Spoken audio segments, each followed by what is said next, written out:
और इस वक्त जिस खबर को लेकर हम आपके सामने आए हैं, ये बहुत ही चौंकाने वाली और दिलचस्प खबर है राज्यसभा चुनाव को लेकर। आखिर ऐसा क्यों हो रहा है कि कांग्रेस के विधायकों को दूसरे राज्यों में शिफ्ट करने की बात चल रही है? आप अंदाजा लगाइए, राज्यसभा चुनाव को लेकर हरियाणा में बड़ी हलचल। राज्यसभा चुनाव को लेकर कांग्रेस ने रणनीति बनाई है।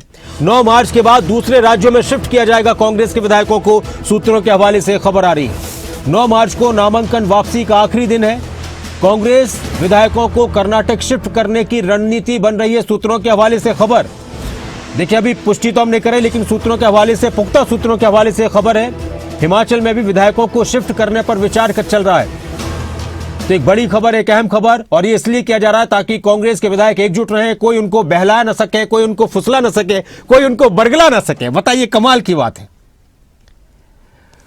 कमाल की बात है। इस पर कांग्रेस नेता काम कर रहा है। अनिल मोर इस वक्त हमारे साथ जुड़ चुके, हमारे पॉलिटिकल एडिटर।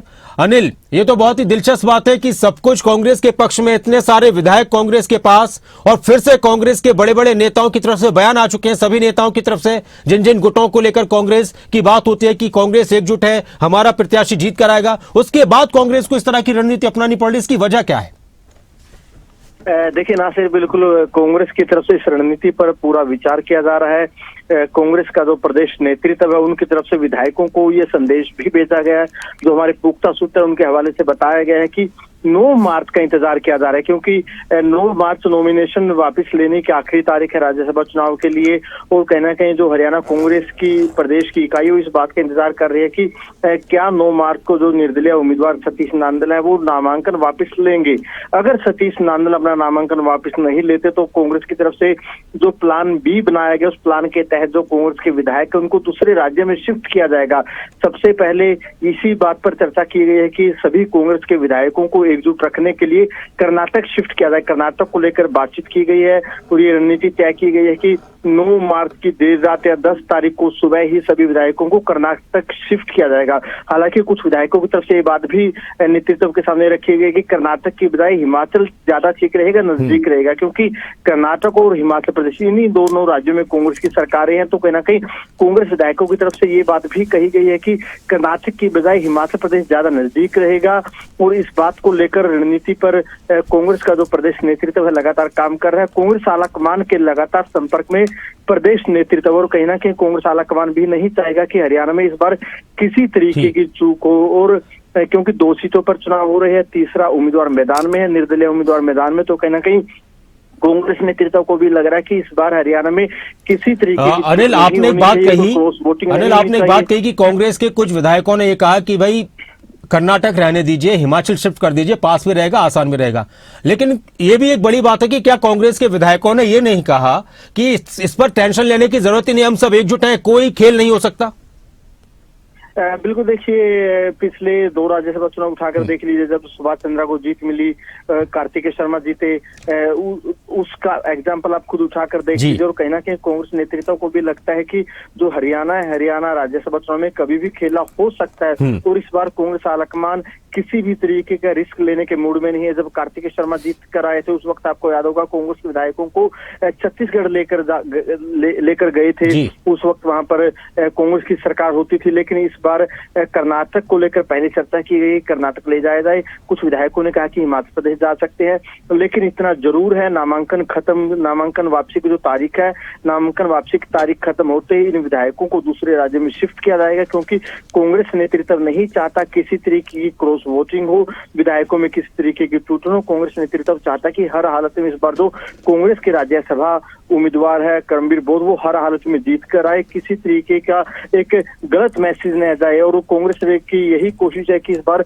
हर हालत में ये सीट जीती जाए, क्योंकि आंकड़ों के लिहाज से आंकड़े कांग्रेस के पास पूरे हैं। 31 विधायकों के साथ कांग्रेस अपना राज्यसभा सदस्य बना सकते हैं, और कांग्रेस के पास तो 37 विधायक है। उसके बावजूद कांग्रेस को डर लग रहा है कि अगर हरियाणा में कांग्रेस विधायकों को रखा जाता है तो कहीं ना कहीं कांग्रेस आलाकमान का भी मानना है कि तो कांग्रेस विधायकों का टूटने का डर बना रहेगा। और अनिल, वो टूटने की वजह देखिए कुछ भी हो सकती है, टूटने की वजह कई बार कुछ भी हो सकती है। कोई लालच होता है किसी चीज की, पैसों का लालच होता है, पद का लालच होता है, कोई धमकी होती है। लेकिन ये बड़ी कांग्रेस के लिए अनिल चिंता की बात नहीं है कि इतना सब कुछ होने के बाद भी जो बड़े बड़े आरोप कांग्रेस की तरफ से चुनाव को लेकर भी लगाए जाते हैं, इतना सब कुछ होने के बाद भी कांग्रेस के विधायकों को लेकर आलाकमान को ये सोचना पड़ रहा है कि कहीं फिर से कोई खेल न हो जाए। ये कांग्रेस के विधायकों के लिए भी चिंता की बात नहीं है कि उन पर भरोसा नहीं है आलाकमान को? बिल्कुल नासिर, आपने ठीक कहा। कहीं ना कहीं एक चिंता की बात है। कांग्रेस आलाकमान को भी इस बात का डर है कि हरियाणा कांग्रेस के जो विधायक है एकजुट होकर क्या राज्यसभा चुनाव में वोट डालेंगे, इस बात का कहीं ना कहीं कांग्रेस आलाकमान को भी चिंता है। और नासिर देखिए, जब कांग्रेस आलाकमान चर्चा कर रहा था कि किन किन चेहरों को हरियाणा से राज्यसभा में भेजा जा सकता है, कांग्रेस का कोई बड़ा चेहरा हरियाणा में राज्यसभा से जाने को तैयार नहीं हुआ। ललित माकन पिछली बार हारे थे, रणदीप सुरजेवाला को खुद राजस्थान से राज्यसभा में जाना पड़ा। तो कहीं ना कहीं कांग्रेस के बड़े नेता मानते हैं कि हरियाणा में कभी भी खेला हो सकता है। इसी को देखते हुए कांग्रेस आलाकमान गंभीर है। कांग्रेस आलाकमान की तरफ से प्रदेश नेतृत्व को साफ निर्देश दिए गए हैं कि हर हालत में जो कांग्रेस का उम्मीदवार है उसकी जीत होनी चाहिए। इसी को देखते हुए प्रदेश नेतृत्व लगातार रणनीति बना रहा है।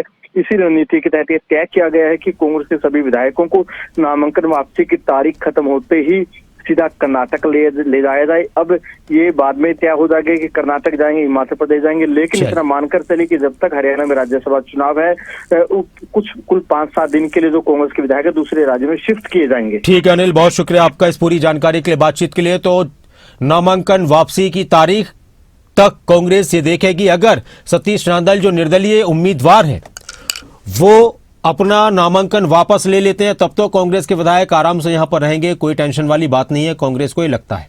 और अगर सतीश नांदल अपना नामांकन वापस नहीं लेते हैं तो फिर सूत्रों के हवाले से खबर आ रही है कि कांग्रेस इस रणनीति पर काम कर रही है कि कांग्रेस के विधायकों को शिफ्ट कर दिया जाए दूसरे राज्य में। अब वो दूसरे राज्य कर्नाटक और हिमाचल हो सकते हैं।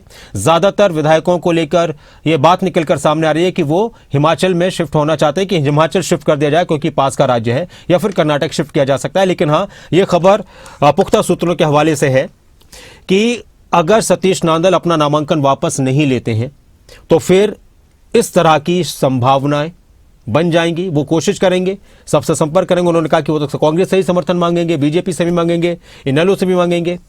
तो कांग्रेस के विधायकों के टूटने की आशंका है कांग्रेस के आलाकमान को। तो इसलिए ये रणनीति बनाई जा रही है कि नामांकन वापस लेने की जो तारीख है 9 तारीख, तब तक देखा जाए। अगर नामांकन वापस होता है तब तो कोई बात ही नहीं है, एक कांग्रेस का और एक बीजेपी का विधायक या नेता राज्यसभा चला जाएगा। और अगर नामांकन वापस नहीं लेते हैं सतीश नांदल तो फिर कांग्रेस के विधायकों को दूसरे राज्य में हिमाचल या कर्नाटक में शिफ्ट करने की रणनीति कांग्रेस की तरफ से बनाई जा रही है। अब देखना दिलचस्प होगा 9 तारीख के बाद कि क्या होता है।